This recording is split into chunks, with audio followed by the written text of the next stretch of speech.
name is Lily Madwhip, and my parents are the devil.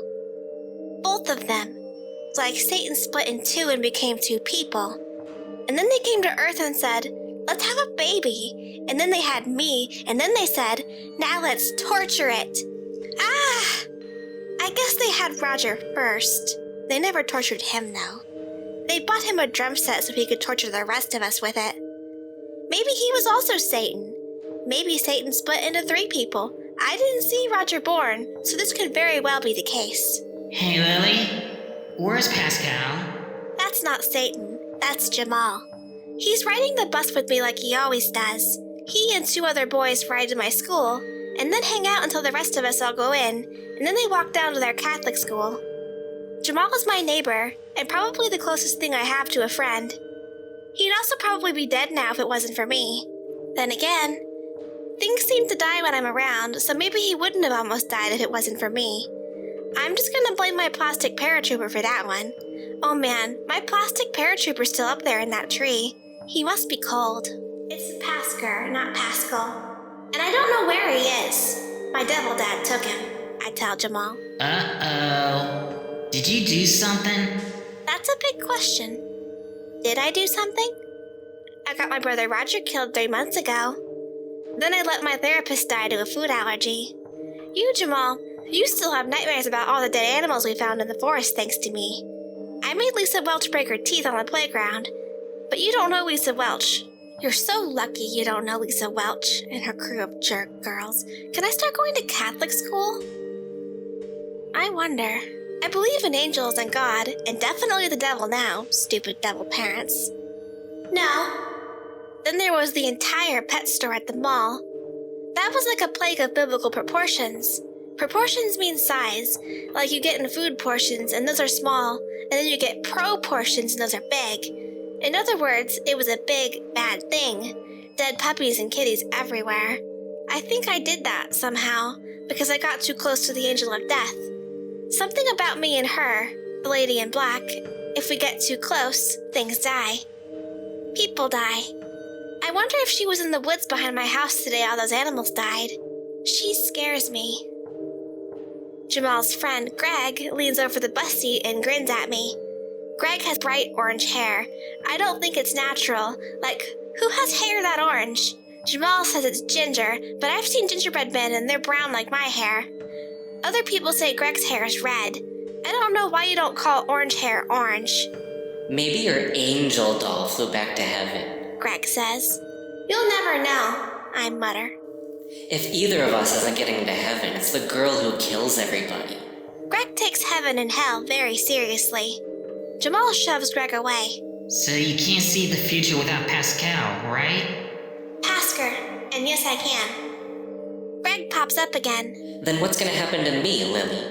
Nothing. Nothing's going to happen to Greg. Stupid Greg and his stupid orange, not orange hair. I don't have anything against people with orange hair, but Greg is the only one I know, and he's stupid. You're going to die sad and alone. Greg doesn't like that answer. I don't even know if it's true. I can't see that far into the future. Pasker would know. He knows things like that. Pasker knows everything, and he always comes back to me. He's always come back before, at least. I spent all yesterday looking for him. I called for him, but he didn't respond. I can usually hear him regardless of whether he's in a box or a drawer or under my Wonder Woman blankets. I hear Pasker in my head, not my ears. When I couldn't find him, I begged my mom to let me have him back. I promised that I'd talk to her and Dad. I promised that I wouldn't keep any secrets. She hugged me and kissed me on the head and said, Lily Bean, listen. Nothing good ever comes after being told to listen. If parents have good things to say, they know you're listening. If they got bad things to say, they want to be sure you're listening. I managed to get you scheduled for an emergency MRI at the hospital on Tuesday. What's an MRI? Mr. I? It's a scan that lets the doctors see your insides. Why? I thought maybe my insides were turning into jelly from being exposed to the angel of death. Maybe I'm dying and I don't know it. I wonder if jelly is just people's insides. unless they specify grape jelly, then it's the inside of a grape. My mom petted me. She thinks that's comforting, but I haven't been comforted from head pets since 2nd grade, and then it was only because I was pretending to be the family pet. We just want to make sure everything's okay. But what does that have to do with Pasker? I asked. If you behave and nothing happens, we'll see about returning Pasker after the MRI. Okay? It was not okay. And now I'm sitting on the bus with stupid Greg the Bozo Clown and going to have to deal with Meredith wanting to sit near me at school without Pasker to talk to. Sure enough, I get to school and see Meredith standing over by the swings, watching for me. So I go sit by the baseball diamond to watch Jamal play kickball. Nobody's going to get hit in the crotch today, but I hope that Meredith doesn't spot me. Greg runs by and throws his backpack with the others. He sticks his middle finger up at me and his tongue out. He is not going to heaven. Where's Pascal? Oh shit, it's Meredith. Oh crud, I said the S word. No, it's okay, it was in my head. He's at home, I tell her. Meredith sets things on fire, at least according to her melted Barbie angel, Nathaniel. She's got him sticking up out of her backpack, looking at me with her. Its melted lump hand waving at me. Did you hear what happened at the mall on Saturday? I sigh quietly. Meredith continues. I heard there was a terrorist attack. Like, a bunch of people died. She's staring off at the kids trying to play kickball. But if she was looking at me, she'd see I don't want to talk about this. Hey, Meredith? Yeah? What are your parents like? I already know part of the answer, though. Her parents are dead. Nathaniel told me she burned them right to ashes. I'm not trying to make her angry, but I'm also not really too worried about it right now. I just miss Pasker and want to change the subject. Meredith goes from sitting there watching the game to slouching and looking at her feet. I can tell my question upset her, and I feel bad, but I also feel like I need to know more if I'm going to be safe around her. She wants to be my friend, and that's more than most people want, except Jamal. They died in a fire. Nathaniel remains quiet. I hope that if I upset Meredith in the wrong way, he'll warn me before she sets me on fire like her parents. I'm sorry. I put a hand on her shoulder. My mom always does that when she sits by me and I'm sad. Maybe I should pet her, but then I don't like that, and people might see us, so it might be weird. Do they know what caused the fire? I don't... Oh no, she's crying. I'm supposed to hug her, right? Tears on the playground are a sign of weakness. We can't let Lisa Welch's crew of jerk girls see Meredith crying. I hug Meredith. Nathaniel seems to approve. Thanks, Nathaniel. Okay, that conversation taught me nothing. Darn it. I burn things with my hands. Scratch what I just said. You burn things? I repeat. Meredith nods and wipes her eyes. The side of her face she hides under her hair is still red and waxy looking, but she can't help that. She's blubbering a bit, which is like crying, and not like the whale fat because whale fat's not an action word. My hands get real hot, and whatever I touch gets burned. It never burns me. The fire I make, it doesn't burn me. Usually I have to touch things with my hands to burn them. But one time fire started, and I knew it was me because I was angry and my hands got hot, but then it just happened and I wasn't even touching nothing. And then there was the fire. The one that did this. She pointed to her face and held up her melted Barbie. I was asleep when it started. But it must have been me. I'm the one that causes fires. I thought you said your fires don't burn you. I don't know. This one did. I have a gift too. Please don't wig out on me, I think. Meredith looks at me. Her eye on the burned side of her face looks kind of milky. I wonder if she can see out of it. My Nana had this thing called glaucoma before she died, and it made her eyes all milky and she had trouble seeing.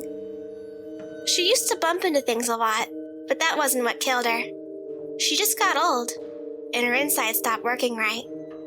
I wonder if my insides are working right. I wonder if I'm going to get glaucoma. I can see things before they happen, I whisper. I don't know why I'm whispering. I guess I'm treating it like it's a secret. But everybody on the stupid playground knows this. Or at least they know I think this. I think most of them think I'm crazy. What kinds of things? Meredith asks. Everything, I tell her. Sometimes it's a feeling, and sometimes I can see an actual vision thing, and sometimes I smell things before there's smells. I mean, there's always smells, but like I smell popcorn before people cook popcorn. One time, I really wanted popcorn because I'd been smelling it for like an hour, so I asked my parents to make popcorn, and then I had popcorn. That's not the best example. I knew my brother Roger was going to die before he died. I even tried to save him, but he died anyway. Meredith looks at me, and her face is like someone seeing a dolphin for the first time. Wonder, that's the word. I don't know if it's maybe the face of her realizing I'm crazy, or she's found someone like her with a true gift, or curse, if you want to look at it that way. Maybe she's really wanting popcorn now. Gosh, I kind of want popcorn now. So you really knew that girl was going to fall on her face last week? I frown. Well, no, I was making that one up, but then it did happen after all. I don't know how to explain that. That never happened before. Just like me. Meredith nods. I used to burn things just with my hands. And then 3 months ago, I was at a carnival with my mom and dad, and this whole stage caught fire, but I wasn't even touching it. It's never happened before. She gets kind of quiet. Some kid got killed. Kind of like your brother. I didn't mean for it to happen. It just happened. I don't know if that's really the same thing. The bell rings, so Meredith and I grab our stuff and head to get in line. I watch Jamal and stupid Greg run off to head to their school. Suddenly, I feel a strong shove that almost knocks me over. I look around, but nobody is near me. Meredith is ahead in line, and I start to realize that this was not an actual happening, but a forewarning. Before I can think about it, an older kid pushes Meredith as he walks by her. Out of my way, freak face. He says at her. She stumbles the same as I did, but stiffens, and I see her clench her fists and shake for a moment. Then the inside of her hands start to look glowy hot like an oven burner. I think the bad word again. From behind us, there's this sound like a wave of water, and everybody turns to look as one of the trees along the edge of the parking lot bursts into flame. It goes up like the flames are coming up out of the ground, and the whole thing is just covered with fire. Nothing else burns, just the tree. Whoa! Everybody marvels. Except one kid who yells, Holy shit! Yes. I wrote it down, but I didn't say it, so it doesn't count. I can hear Nathaniel. Lily, hurry. Calm her down. Lily, get up here. Hurry. So I shove past the kids in line, who were all looking at the burning tree as adults start to panic and grab children and try to drag them inside. And I put my hand on Meredith's shoulder and I say, Meredith, it's okay. Meredith, I'm here. She unclenches her fists and I can feel her shoulders relax. Nathaniel thanks me. Thank you, Lily. I wish Pasker were here. The tree keeps right on burning, of course. We're all rushed inside while everyone is shouting about what the hell just happened. I follow the one with Meredith, go to my cubby, run through the routine of putting my stuff away, but miss the step of getting past her and feel sad again. We can hear the fire truck arriving outside as we all sit down. Meredith hides her face. I lean over and whisper to her. Also, there's an angel in your Barbie. She turns and stares at me with that half-angry, half-baffled kind of look on her half a face. I didn't really think that about her having half a face, but with her hair hiding the burned half, I can't really see it. What? She asks. Nathaniel sits there on her desk with his burnt hair and scorched face and a lumpy hand and says nothing. I point at him. His name is Nathaniel. Meredith looks at her Barbie. That's a boy's name. It's your angel's name. Maybe this is too much information right now. I'm hitting her with a lot of new things. I can see things before they happen, and her Barbie has an angel with a boy's name inside it. I mean, for me, I'd probably just think, of course. But I've seen some things and heard them. Meredith can't seem to hear the angels. Look, I can prove it. I turn to Nathaniel. I ask him to tell me something about her that I shouldn't know. Meredith watches me stare at her Barbie. What are you doing? I'm talking to Nathaniel in my head. This isn't funny, Lily. She reaches for Nathaniel. You got him as a 6th-year birthday present from your friend Jessica Pritchard, I declare. Meredith stops. She looks at me with her shocked face again. I'm starting to get used to her making the shocked face at me. I kind of forget what her happy smiley face looks like. Lily Madwhip. Mrs. Carter Dogbill calls my name for attendance, and I raise my hand. Here. Meredith picks up Nathaniel. How did you know? Nathaniel told me. Why can you hear him but I can't? I shrug. I don't know. I guess it's part of what I can do. I can see things before they happen, and I can hear the angels. Louis Brody, the boy who sits in front of us, turns around. Oh my god, will you two shut up? You're both crazy! Meredith scowls, but I nudge her shoulder, and when she looks at me, I quickly shake my head at her. Please don't kill us all. We haven't had a fire drill in months. We wait until lunch to talk more.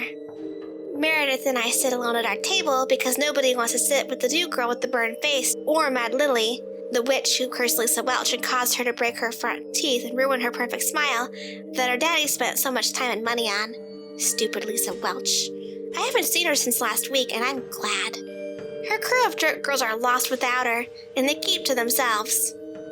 I was at the mall and the people died, I tell Meredith, as I eat my crackers.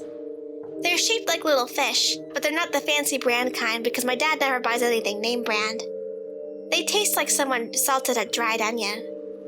Meredith looks at me but says nothing. She can't talk because she's got peanut butter sandwich in her mouth, and the white bread is sticking to the roof of her mouth with the peanut butter on it. It looks kind of funny to watch her try to peel it off with her tongue. It wasn't terrorists. It was a lady dressed in black.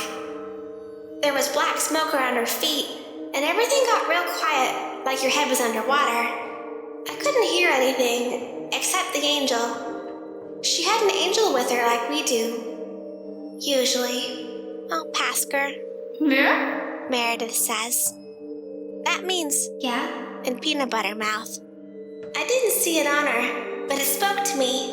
It told me just to run, and that we couldn't be close because it was bad. And then the pet store got wiped out. Just everything died. I clearly have her undivided attention, because she stopped chewing and just stares at me with bug eyes. I'm kind of glad she stopped chewing because she smacks her mouth a lot, and I was ready to stick the carrot sticks my dad packed into my ears.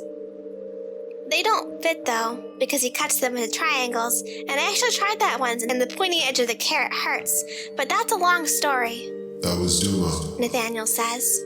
Yeah, that's right, that was the name. Then I realized Meredith didn't hear what he said. Duma. The angel said its name was Duma. Duma is silence. Nathaniel tells me. Duma is retribution for the wicked. I have no idea what that means, I tell Nathaniel. Meredith just sits there looking perplexed. It must be confusing not hearing have a conversation. I feel like I should repeat what Nathaniel says, but then to me it sounds like an echo, and to others it looked like I'm talking to myself. The lunchtime monitor, Ms. Grayson, already gave me a funny look just a moment ago. Duma collects the souls of bad people. Fine. I can't take Meredith not knowing what's going on. Besides, she might get angry that I'm having a secret conversation with her melted Barbie and burn the whole school down. The angel with the black fog lady is called Duma, and he punishes bad people by killing them apparently, Close enough. says Nathaniel. He's not like Pasker in so many ways, like the fact that he's a naked Barbie. But does that mean all the animals in the pet store were bad? I ask. Meredith shrugs and finishes chewing her sandwich. Maybe they peed on their owners. I don't think peeing on someone when you're a pet makes you a bad person. Maybe if you were a person, that'd be different. Nathaniel interrupts. When two of you come within close proximity of each other, What? it amplifies. Stop! Jesus Christ! Why does your angel have to talk like he's a scientist in a sci-fi movie? Meredith pats Nathaniel. Because he's smarter than your angel. I doubt that. Pasker knows everything. Yours doesn't know some stuff. Like what? Like how to use words I know what they mean. I don't want to get into this. I shove 6 carrot sticks in my mouth to end the conversation. The bell rings for recess and we go outside. Most of the other kids run over to the black, charred tree that Meredith burned. There are a couple teachers standing guard, and the whole spot is taped off. There's water and some sort of foam. probably from a fire extinguisher all over the tree's branches and trunk. This was because you and Meredith are too close to each other. Nathaniel says. Meredith looks at the crowd around the tree. Someone gets past the tape and calls out that it's still hot, and a teacher grabs him and drags him away. What do you mean? I asked Nathaniel. Just like you said happened at the mall, each of you has an ability. When one of you come too close to another, each increases the ability of the other, often uncontrollably. So like Meredith can burn stuff without touching it? I say out loud. And I don't just see things before they happen. I make them happen? What? Meredith asks. Exactly, and Duma causes silence and death. Why didn't Pasker tell me about this? Nathaniel says nothing. Meredith realizes I'm talking to her Barbie without her. She hugs it and backs away. Tell you about what? We gotta be careful if we're gonna be friends, I say. I make you able to set fire without touching things, and you make me able to affect what happens. At least that's what he says. I pointed at her doll. What about the Doom or Death Angel Lady? Nathaniel corrects her. Duma. I don't know. She must have been at the mall looking for a bad person. I think she was confused about what was going on and saw me, and saw I could see it too, but didn't understand what was happening. Kinda like you burning things and me making Lisa break her teeth. We didn't understand. This is all way too much for me to deal with in a day. I'm still upset and confused about where my parents hid Pasker, and Tuesday I gotta go to the hospital and get scanned for my insides. But now that I know some of what's going on, maybe I can figure out how to explain it to my mother. Let's go play on the swings, I suggest. That big tree branch is gonna crack and fall off and hit a couple kids in a minute anyway. Oh my god! Meredith looks back at her burned tree. Are they gonna die? I start walking to the swing set. No, but one of them's going to go to the nurse crying. We sit on the swings and watch as the kids around the tree start to wander off. Some still remain, just enough that when the tree branch breaks and everybody hears it happening, not everybody can get out of the way in time. It falls on the two I saw it happen to, and one of them laughs it off with his friends, while the other one, who took the heavier end on his shoulder, is helped away crying by one of the playground monitors. Do you think you made that happen? Meredith asks me. Not this time. I feel a little better when I get home. Mom and Dad still won't believe me about angels and knowing what happens before it happens, but at least I know I won't kill them both by saying it will happen. At least, not if Meredith isn't there. Dad sits out on the front porch and waves to me as he sees me coming down the street. I got something for you. He hands me a harmonica. I don't know how to play a harmonica, I tell him. He smiles. He hasn't really smiled like this since Roger died. It's okay. I'll teach you. I kind of want to learn to play the drums like Roger did. He looks away, and I can see him get misty. Not like fog, but like he's crying but trying to hide it. I give him a hug and he hugs me back. Dad? Yeah, I didn't do it. I know you didn't, sweetie. It's a nice harmonica. It's all shiny and silver and says blues band on it. It makes a different sound whether you exhale into it or inhale. I think my dad had this one in his workroom. I wonder if I get to keep it. Also, a tree caught fire at school today. That wasn't me either. Oh, okay. So no call from the principal this time. Not today. Maybe my dad isn't really the devil.